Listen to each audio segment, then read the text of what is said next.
Center of gravity. So, last topic na to sa statics of rigid body. So, next meeting is dynamics na. No? So, the center of gravity is a point where the whole the weight of the body acts is called the center of gravity. So, dun tayo naglalagay nung weight natin, no? So, kapag rigid body naman, so kadalasan lagi lang naman yun nasa gitna, no? So, yung centroid naman is the plane figures like triangle, quadrilateral, and circle have only areas but no mass. So, the center of area of such figure is known as centroid. So, the method of finding out the centroid of a figure is the same as finding out the center of gravity of a body. So, kapag center of gravity, for example, 3D, iba yung center of gravity niya, no, kapag 2D. So, eto may mga formula din naman tayo dito kinakabisado. Pero, dapat kabisado nyo pa rin yung Varignon's theorem or yung principle of moments, no? Then, dapat kabisado nyo pa rin tong axis of reference. So, yung axis of reference, dyan kayo parang datum or yung reference natin. So, kadalasan, ang reference lang natin na ginagamit is yung Cartesian plane. So, the center of gravity of a body always calculated with referer to some assumed axis known as axis of reference. So, the axis of reference of plane figure is generally taken as the lowest line of the figure for calculating y and the left line of the figure for calculating x. So, yun nga. So, mag-iisip kayo kung saan yung Cartesian plane nyo, no? So, methods for center of gravity of a simple figures. So, nandiyan dyan yung by geometrical consideration, by moments, or by graphical. So, paano yung sa by graphical method or geometric consideration? So, for example, sa rectangle, kapag kukunin nyo yung center of gravity niyan or yung centroid, kukunin nyo lang yung intersection niya, ganito. So, i-connect mo lang dito. Tapos, yung isa dito. Ayan. So, yung center of gravity niyan or yung centroid is etong part na yan. Ayan. Diyan mag-a-act yung weight. Ganyan lang yung sa pag-drawing. So, for example naman sa triangle. So, sa triangle naman, yung center of gravity niyan is asan yung triangle na shape natin? For example, yun yung triangle. Pag ganyan. Si triangle, kinoconnect nyo dyan is yung midpoint ng bawat point to the vertex. Midpoint ng side opposite to the vertex. So, ito yung tinatawag natin na median. Ganun din dito. I-connect natin yan dito. Tapos, ito, ayan. Ayan. Dito yung centroid niya. Ayan. So, dapat equal yan. Tawag dito median. Ayan. Equal yung mga sides. Pero dito, meron naman na tayong mga direct formula.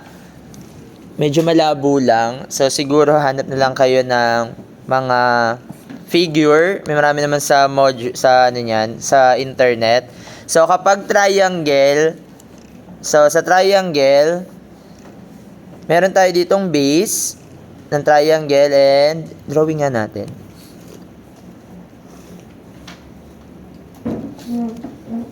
Ayan. So, meron tayo ditong base, no? Ayan yung base. Tapos, yung height niya is yung simula sa vertex, perpendicular dun sa side niya. So, this is the height. Okay? Tapos, ito distance A yan. So, kapag hindi right triangle, no? So, distance A. Tapos, gumawa lang tayo ng broken line. So, ito yung line. So, ano yung tawag natin sa line na yan, nung tag 1? So, ito yung tinatawag natin na median. So, from the vertex, gagawa tayo ng line from the midpoint nung opposite side niya. So, yan yung tinatawag natin na median. So, yung centroid niya is simula dito, this is bar X, and then this is bar Y. So, ang formula natin ng bar X sa triangle is, kapag ganyan, that is equal to 1/3 nga ni, A plus B. No? Pwede nyo tandaan yan. Pero pagka yung height, yung Y bar, that is equal to H over 3 or 1/3 netong height, no? So, ito pwedeng i-memorize nyo na yan. So, for example, sir, paano pagka right triangle? Di ba mas kabisado yung ang kabisado natin na centroid lagi is yung sa right triangle. Ay, wait, nag-import. So, di ba sa right triangle, for example, ito yan. Di ba pagka right triangle, ang kabisado natin na center of gravity niya ay ito yung bar Y, and then ito yung bar X. Ay, bet B yun. Di ba? Nalala niyo? Tapos, ang kabisado natin, ito laging 1/3 ni base. Kung ito yung base, then ito yung height. Binalala niyo yan. So, ang kabisado natin, ang bar X niyan is equal to 1/3 ng height. And then yung, ay baliktad, 1/3 ng base. And then yung bar Y naman natin, that is 1/3 ni height. Pero galing din siya dito sa ganitong triangle.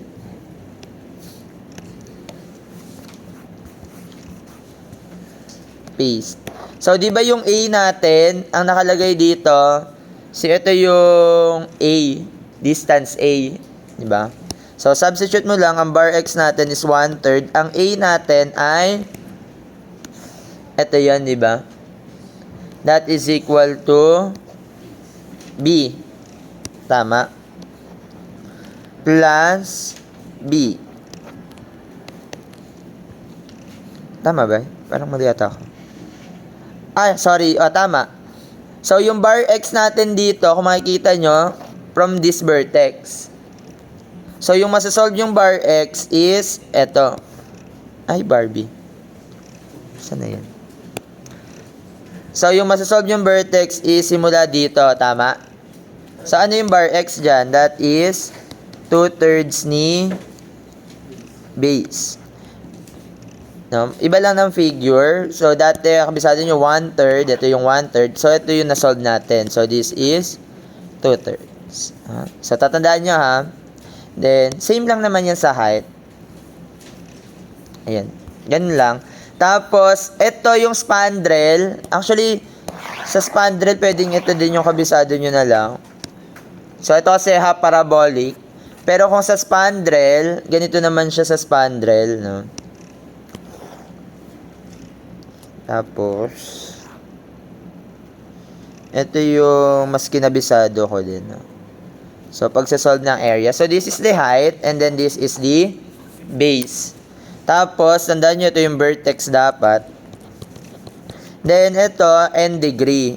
Hindi nyo alam kung anong degree yan. So, to solve for the area ng n degree, that is equal to 1/2 n plus 1 multiplied by base times the height.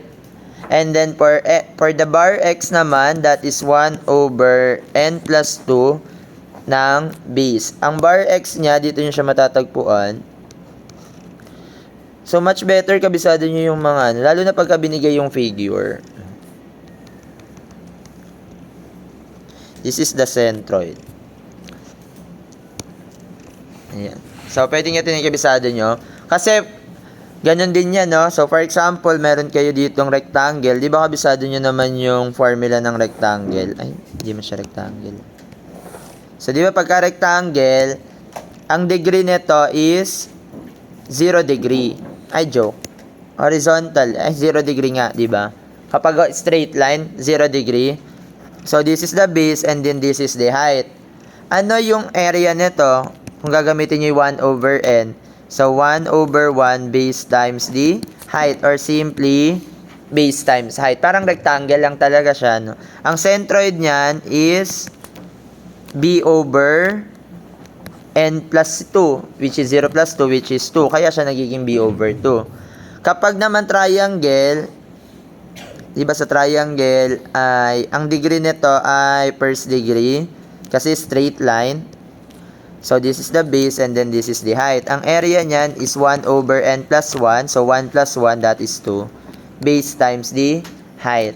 And then, for the bar x, ang bar x niyan is n over 2. So, 1/3 ng base. So, this is the base. Ayan, ganun lang. So, kung anong degree yung nakalagay dyan, so, pwedeng, again, spandrel lang yan, ha. And then, ito, the rest, pwede nyo naman din i-memorize na, or pwede nyo din siyang i-derive using integration, no? Pwede natin siyang i-derive using integration.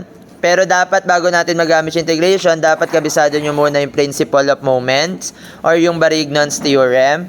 So, the Barignon's theorem is stated that the moment of a force about a point is equal to the sum of the moments of a force components about a point. So, nagamit naman na natin to.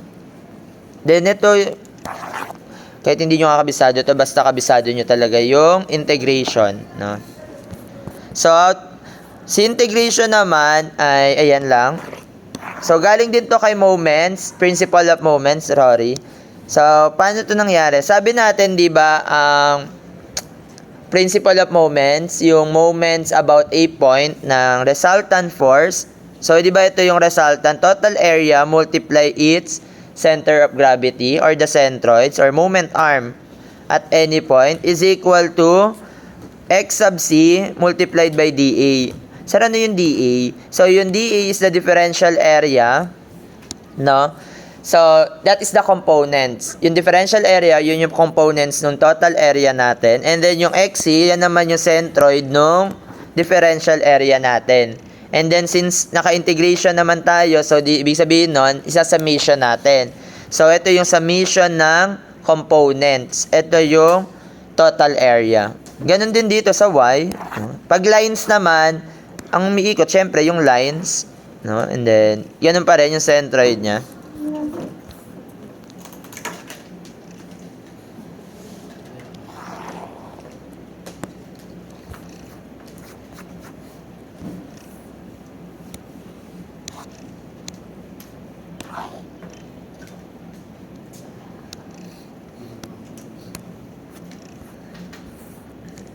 Ay, ito pala, may ano pala tayo dito.